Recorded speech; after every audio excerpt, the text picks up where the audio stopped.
Hi, I'm Liz Thompson, 27 years old. Been married for 5 years with my husband James, who's 30. We have a little boy named Jack, he's 4. I used to work full-time, but now I'm part-time at the same job. James won me over with his determination, and that's how we ended up together. When James and I were dating, he was really sweet, but after we got married, he became controlling, like he thought he didn't need to make an effort anymore. He's super lenient with his younger sister, Jennifer, who's almost 20. Even though there's a big age gap, he spoils her rotten. Before we got married, I got along fine with her, but things changed. Jennifer started showing up at our place all the time, and James would drop everything to cater to her. It's like I'm just a roommate, and she's the queen of the castle. She never brings anything when she comes over and acts like it's totally normal to ignore me. As usual, James invites Jennifer to join us for dinner, even though it was just supposed to be the three of us. She accepts without hesitation, saying that's why she came. I quietly remind James that there's only enough food for 3, but he insists I give my portion to Jennifer since she's here. He even suggests I should always prepare extra in case she shows up unexpectedly. Jennifer apologizes to me, but it feels more like she's happy James is on her side. James scolds me for not being more accommodating to his sister. Feeling frustrated, I make something for myself and join them at the dining table. When Jennifer sees me, she asks James to have a private conversation, excluding me and my son from the table. This isn't the first time I've had to move Jack's meal elsewhere and eat separately. After they finish eating and I start cleaning up, I notice James and Jennifer chatting on the couch, leaving the dishes for me to clean.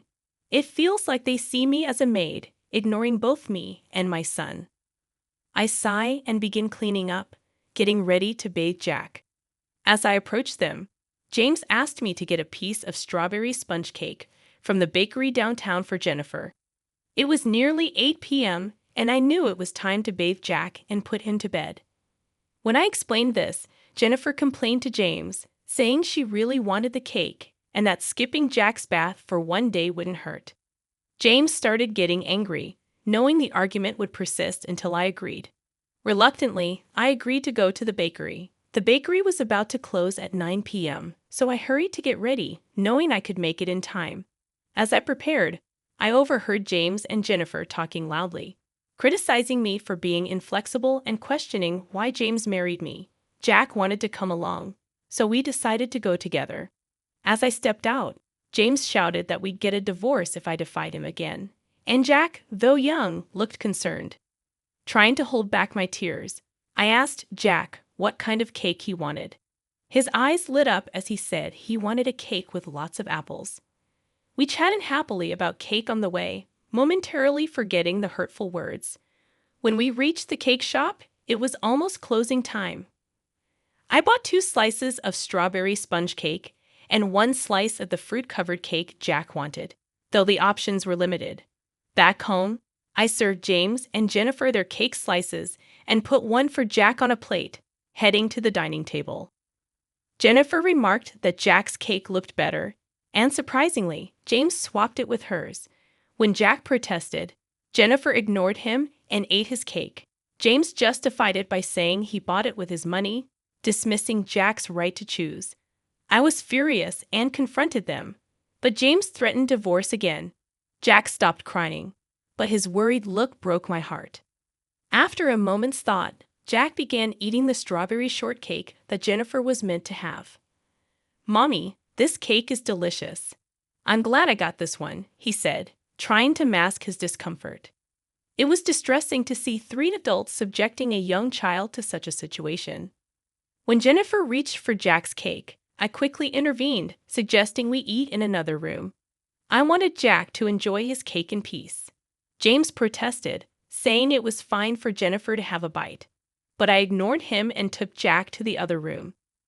There, watching Jack savor his cake, I felt a sense of relief. Afterward, we bathed together, ignoring James and Jennifer, and cuddled up in Jack's bed. The next morning, Jennifer had already left when I woke up. As I prepared breakfast, I heard Jack crying and found his porcelain piggy bank A gift from my father, broken with the money missing.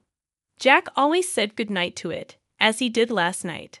I suspected James knew something about it. And when I asked, he admitted Jennifer broke it for money without remorse. As I comforted Jack, tears streamed down my face. It was heartbreaking to see James prioritize Jennifer over Jack's well-being.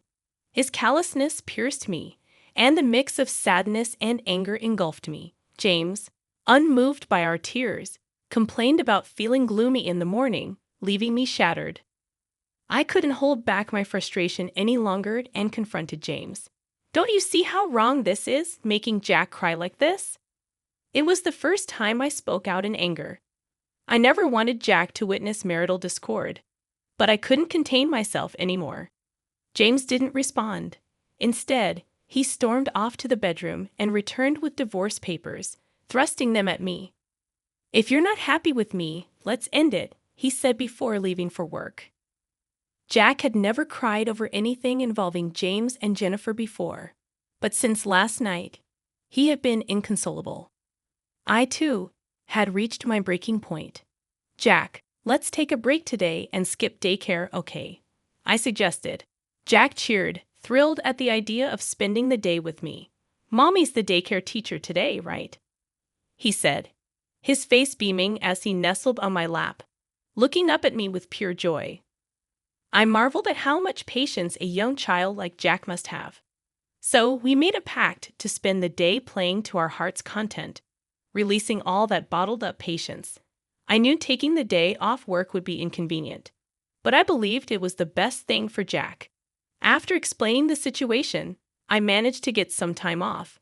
We spent the morning at the park, playing until we were exhausted, then returned home for lunch.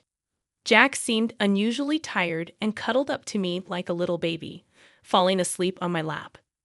Normally, he naps on the couch alone, but today he wanted to be close to me. Instead of doing housework during his nap, I decided to cherish this special moment, finding solace in watching Jack sleep peacefully. Suddenly, I heard the front door unlock, much too early for my husband James to be returning. Instinctively, I grabbed a nearby bag and swiftly hid in the bedroom closet, holding Jack close. As I listened intently, I recognized the familiar voice of the intruder. It was Jennifer. She seemed to be searching for something, muttering in frustration. Why does she have a key? What is she looking for? I wondered anxiously. Peeking out from the closet, I observed Jennifer's movements and listened to her murmurs. After rummaging through various items, she made a phone call, expressing her inability to find whatever she was searching for. Mentioning bro, presumably James, she eventually left, locking the door behind her. The mystery of what Jennifer and James were seeking lingered in my mind. I carefully laid sleeping Jack on the bed and tried to make sense of what had transpired. Perhaps James and Jennifer were searching for something belonging to me, but I couldn't fathom what it could be. The whole situation left me feeling like James was a stranger, filling me with fear. Hastily, I packed Jack's things into the bag I had grabbed earlier. Just as I finished, Jack stirred awake. "Jack, let's go to Grandpa's house," I said, taking his sleepy hand. We hurried to the station and caught the train to my parents' home, just 2 stops away. Arriving unannounced, my parents were surprised to see us. Once Jack was home, he happily engaged with our family dog, bringing a sense of normalcy to the unexpected visit. As we discussed what had happened with my parents, I shared my feelings of fear and explained the situation. I speculated that Jennifer might have been searching for my banking card from my single days, and my parents agreed it was a possibility. You see, I used to run a successful online shop for handmade goods back then, which later expanded with the help of my friends in the same business. Even after getting married and having Jack, I continued to manage the business part-time from home, with my friends overseeing its day-to-day operations. Surprisingly, I hadn't told my husband that I'm still the president of the company, although he knows about my previous success in starting a business when I was single. I'm still employed at my company, but I've kept it hidden from my husband. He believes I've stepped down from my role as president and now work part-time. There's a reason for my secrecy. After we decided to marry, I learned he spends his entire salary with no savings. He expected me to quit and become a full-time homemaker, offering only $300 for groceries. I couldn't agree to this. After heated discussions, we compromised on me working part-time. But that wasn't all. He had me sign a legal document, limiting my claims to marital assets, making me feel financially trapped. Even after our child was born, I only received money for groceries, while I covered clothing and daycare expenses. My compliance may have led him to believe I still have savings from my single days, explaining why they're searching for my old banking card. Furthermore, I've been quietly saving for our child by diverting a portion of my salary to a separate account. It's clear they're after the banking card for financial reasons. There's no other reason for those siblings to be searching, but I'm cautious with my valuables, like my banking card, so even if Jennifer or my husband search, they won't find anything. The bigger issue is Jennifer having a key and unrestricted access to our home, a situation my husband seems fine with. My father suggested keeping my banking card at our family home, so I followed his advice and secured it in our family safe. However, he raised another concern. Why is he so desperate for money? While discussing this with my parents, Jack approached us tearfully, admitting he had broken the piggy bank from my father and failed to save money in it as promised. My father was furious, his face turning red with anger. My father was on the verge of calling my husband to express his anger when my mother intervened. Let's confirm if the banking card is their real objective, she advised. Acting hastily without evidence could backfire, especially considering my husband's casual mention of divorce. He might exploit the situation, painting us as the wrongdoers to gain leverage in a divorce. So we decided to record their conversation to uncover their true intentions and consulted our family lawyer, a longtime friend of my father. Once home, I began preparing dinner as my husband arrived. I discreetly started recording on my phone, placing it face down. As expected, his first question was about the banking card's whereabouts. When I pressed for his reason, he evaded the question, growing frustrated when met with silence. My sister's in trouble, so hand over all your part-time earnings, he demanded. I refused, explaining I was saving for our child. In response, he pulled out a signed divorce paper from his bag and thrust it at me. You can't even manage without me, yet you're arrogant. It's fine not to save for our child anymore, he sneered, implying his sister took precedence over Jack. Without another word, he left me stunned. I halted my dinner preparations, stashed the divorce papers in the bag I'd readied earlier at my parents' house, and took Jack's hand, heading for the front door. If you leave now, don't bother coming back. I mean it, my husband warned. I don't want to return to a house where Jennifer can come and go freely, he added. With that, I left the familiar confines of our home. My husband bombarded me with calls and emails, all of which I ignored as I made my way to my parents' house. There, I played the recorded conversation for my parents and showed them the divorce papers my husband had handed me. They asked what I wanted to do. I admitted I'd reached my limit of patience and love, but Jack's well-being was my primary concern. My parents suggested divorce might spare Jack further emotional harm, but they also acknowledged the potential for new wounds. Lost in contemplation, Jack mentioned he was hungry, prompting my mother to whip up his favorite meal, hamburgers. She had anticipated our arrival and stocked up on ingredients accordingly, ready for us to return home at any moment. Tears streamed down my cheeks uncontrollably.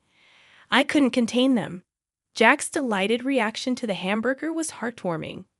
I wish Grandma could make these every day, he beamed, sharing his joy with my mother.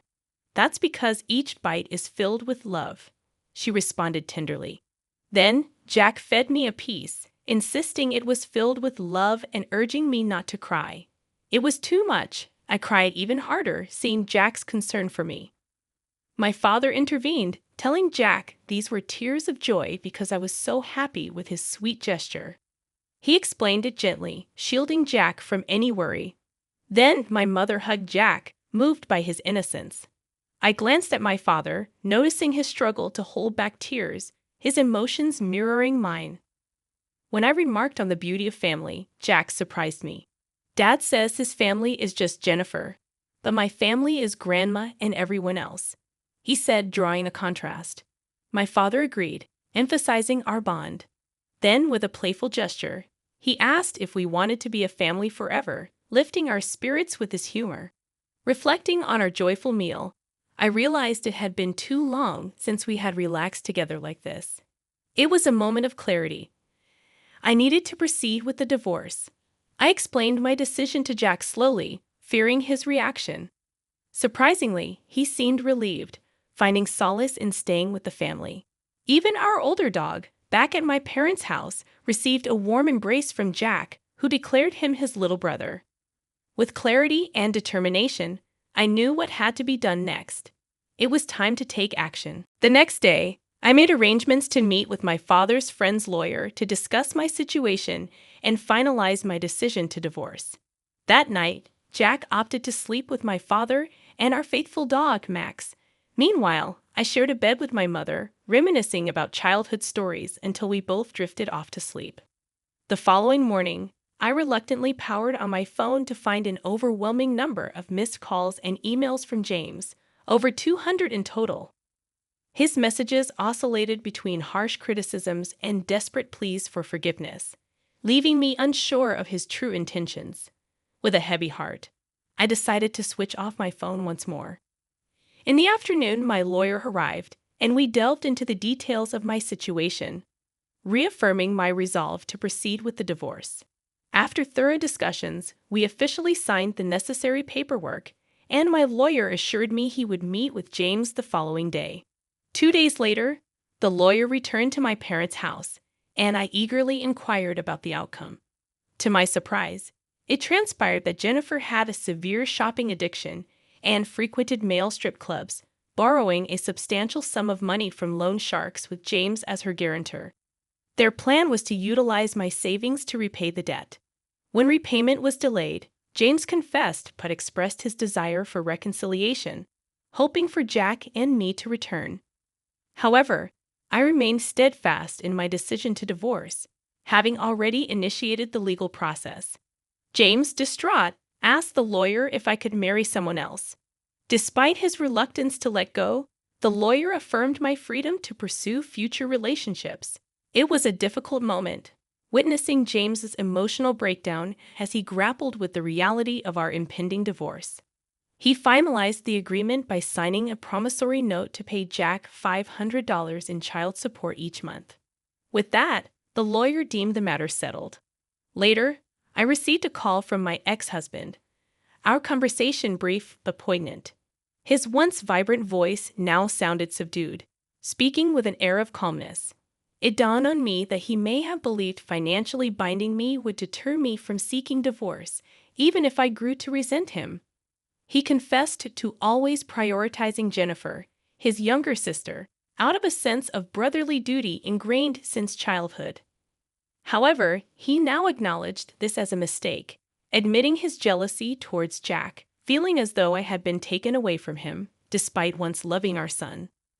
When he informed me that he and Jennifer had repaid her debts and expressed his intention to reconcile, pleading for me not to remarry, I firmly asserted that my love for him had faded, and there was no chance of reconciliation. Our conversation ended with tears exchanged over the phone as I wished him happiness before he hung up. In the aftermath, I leaned on my parents for support, making arrangements to transfer Jack to a different daycare while reviving my career as a businesswoman. Unable to keep silent any longer, I disclosed everything to my in-laws, who were outraged by the betrayal and resolved to disown James and Jennifer. Now they lived together in a modest apartment, their once close sibling bond deteriorating under the strain of their circumstances. As for me, I'd chosen to view their plight as a form of personal retribution.